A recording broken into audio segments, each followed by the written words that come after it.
గుదిబిడ్డ మురళీకృష్ణమాచార్య స్వామి వారు మమ్మల్ని అందరినీ ఈ భగవన్నామాన్ని ఆశీర్వదిస్తూ రెండు మాటలు చెప్పవలసిందిగా దేవుల వారి పాదాలకి ప్రార్థిస్తున్నాం.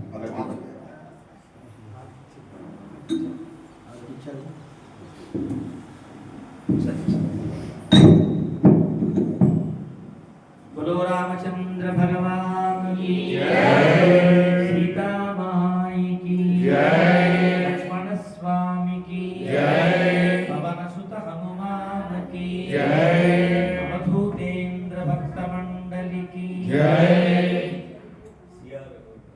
श्री रघुवरदास महाराज की బంధువులారా, చాలా మంచి కార్యక్రమం.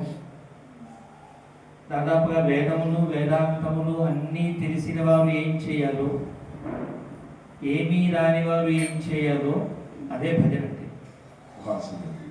అందరూ అన్నీ చదువుకుని అన్ని సారాలు తెలుసుకుని అన్ని విషయాలు తెలుసుకున్న తర్వాత ఏం చేయాలి అంటే భజనే చేయాలి. ఏమి చదువుకోవడానికి కుదరకపోయినా, యోగ్యతలు లేకపోయినా ఈ భజన చేయాలి. భజన అనేది పారమ్యమైన స్థితి, పెద్దలంతా చెప్పిన మాట.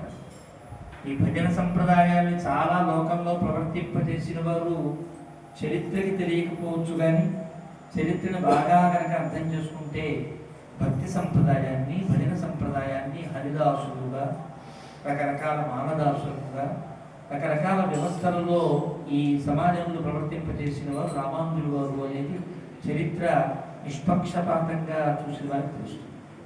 అంతకంటే ముందు వారిని ప్రభావితం చేసిన మహనీయులు ఒకరు ఉంటారు కదా, ఆదిశంకరులు అంటారు కదా, వారు కూడా చాలా పరిణతి పొందిన తరువాత ఒకనాడు ఒక విద్వాంసుడు వ్యాకరణాన్ని